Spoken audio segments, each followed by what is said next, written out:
Fauci's exactly right. We're not going to go back to where we were, certainly not until there's extensive testing, which we've known for a long time, and people have been saying it for several weeks.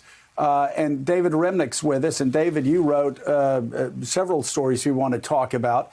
Thank you so much for being with us. But one of them had to do with the fact that New York will never be the same again. And it doesn't remind you of anything that you've seen in New York. That really 7 p.m. at night when the shifts change is the one bright moment. Tell us about it. Well, at 7 o'clock in a lot of neighborhoods in New York and in a lot of cities around the world and around this country, people go to their windows, their stoops or their rooftops, and they start cheering.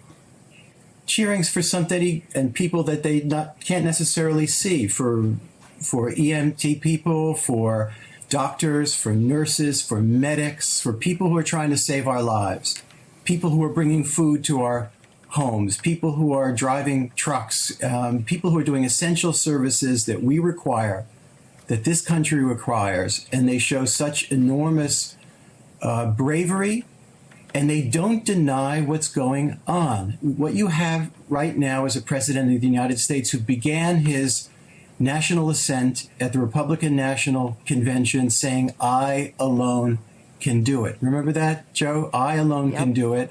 Yeah, and the era then ends with, "I take no responsibility. I alone can do it. I take no responsibility."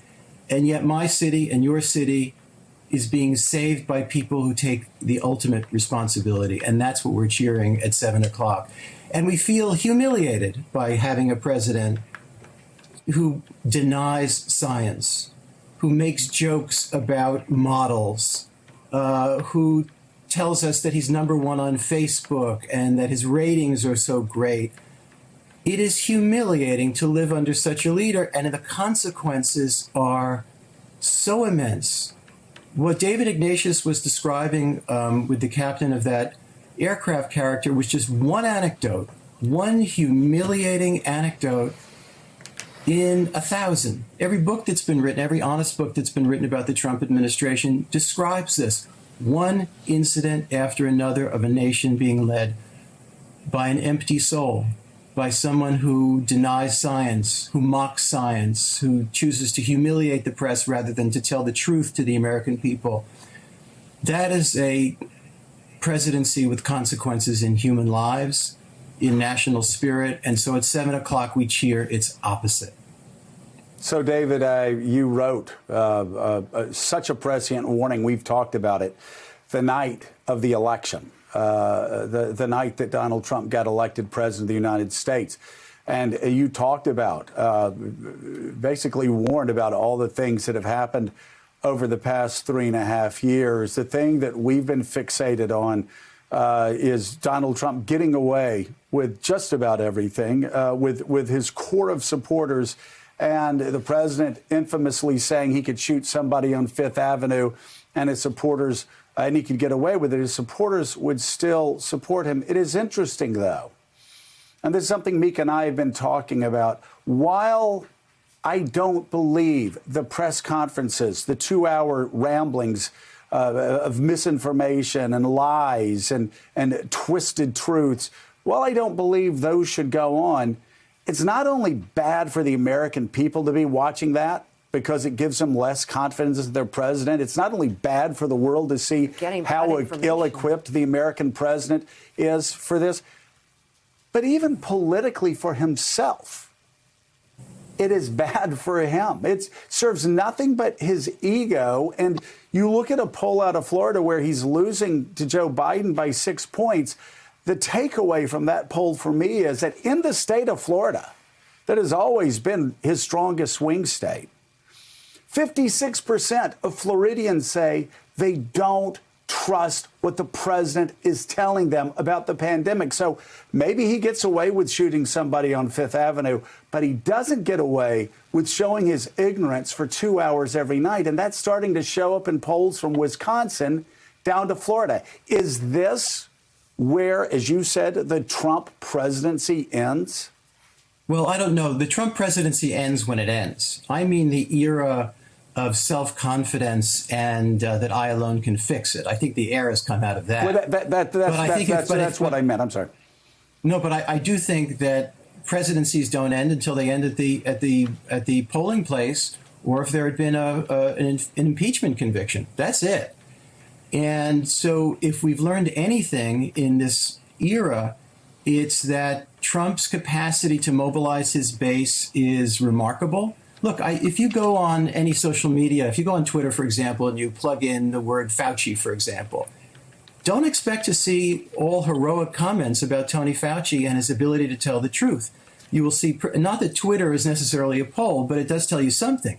Person after person after person believes in conspiracy theories about Tony Fauci, that he's trying to make money off of a vaccine, or that he's trying to deliberately stall the economy, or that he is nothing more than a Democratic Party and Hillary Clinton loyalist. Millions of people seem to believe this stuff till the very end. And part of the horrible part of this presidency is that rather than have a presidency who speaks the truth, tries to communicate with all sides, doesn't deny science, is that he is a distorting machine for information. He confuses the nation. He sets it into a state of imbalance. David Ignatius was describing the situation on the aircraft carrier. Why did that Secretary of the Navy behave the way he did? Because he felt he was expected to by the culture of the Trump presidency. And the people that were willing to defy that, or even finesse it, are gone. They're all gone. They were fired. Month after month, we talked about, the grown-up, so-called grown-ups in the room. There were people that I didn't agree with on policy, God knows. But these were people who were capable of, or try to rein in, a president who is as bad can be. And those people are gone. And here David, is where we are paying the price. Yeah, David Remnick, one of the starkest examples of that has to do with the Secretary of Health and Human Services, who really should be at the forefront of this crisis instead of the president's son-in-law, who last time we checked was trying to bring about Middle East peace. And so you have the Secretary Which seems of to Health be funny, and Human but it's Services. not funny. Yeah, so you have the Secretary of Health and Human Services in early January, I think it was January the 3rd, perhaps it was January the 1st, was warned by the CDC of this coming virus, of the coronavirus. And of course, the intel agencies were warning the president in early February. According to reports, it took the Secretary of Health and Human Services 2 weeks to get Donald Trump on the telephone to warn him of the coming epidemic, soon to be pandemic, because he had a bad relationship with Donald Trump, who was angry at him because he had suggested that flavored vaping be banned. And when he finally got the president on to talk about the coronavirus sweeping the globe and the dangers to the United States, and this fear that he said the year before had kept him up at night, the president didn't want to talk about the coronavirus. He was angry at him and asked, when are we going to have flavored vaping products back on the market? And afterwards, the Secretary of Health and Human Services asked an associate, because he was so worried, how do I communicate with him? How do I get the truth to him? How do I get him to understand this? And that follows up on where you said we find ourselves as a nation, and the consequences are just unimaginably bad. This is where we were from day one. This is where we were from day one. Look, even in the best of circumstances, people have a hard time understanding reality. Remember Ronald Reagan on AIDS? It took a long, long time for that administration to act with compassion or any sense of realism. There was a denial of this thing because they thought it was a gay cancer, a marginal thing, as the phrase was, gay cancer at that time. We have that in our past, that ugliness, and many lives were lost because of the slowness to act on science, on fact. Look at what's in our future and in our present in terms of climate change, denialism, That's the phrase of Michael Specter's great book on this, our human capacity to deny what is in front of our face. We will look at the price that we are already paying for the denialism of climate change.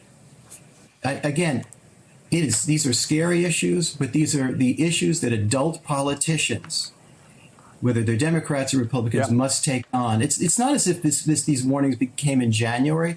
Fauci and other scientists have been talking about the potential for a pandemic to do this kind of damage for years. And they've been shunted to the back burner. The attention given was much greater in the Obama administration and the Bush administration. In this administration, their budgets were cut, they were ignored, they were silenced, they were shunted aside until it was too late. And now we're in a situation where we just hope and pray that one fine day, the President of the United States doesn't wake up and fire Tony Fauci. We all know it's possible. We all know it's possible because it's perfectly consistent with this kind of behavior, this kind of emptiness of mind and soul. And we talked about it this morning, 2005, George W. Bush warning about the coming pandemic. 2015, of course, you had Bill Gates warning of the coming pandemics. You had last year Secretary Azar telling a group of people that the next pandemic was what kept him and everybody in the room up at night. You had the warnings even from inside the administration in January. And David brings up a great point. It's been like this from the very beginning. Yeah. OK, but what have we heard for 3.5 years? We've heard that these are all self-inflicted wounds over the past 3.5 years. What happens when there comes a crisis, a challenge from the outside? How does Donald Trump respond then? I remember very early on, Donald Trump was given that briefing by the Secretary of Defense, James Mattis. And it was just a history lesson from 1945 forward. And the president got angry at the facts, at the history. That's when then Secretary of State Rex Tillerson called him a name that we can't repeat. But David's exactly right. It's been like this from the beginning. It's just more pronounced now because, of course, it's something that is not a self-inflicted wound. It's a virus. And now Americans are paying for the fact that he continues to have this twisted, this distorted reality field. David Remnick with The New Yorker. Thank you, David. Thank you so much for being with us. And David Ignatius, thanks for checking out MSNBC on YouTube. And make sure you subscribe to stay up to date on the day's biggest stories. And you can click on any of the videos around us to watch more from Morning Joe and MSNBC. Thanks so much for watching.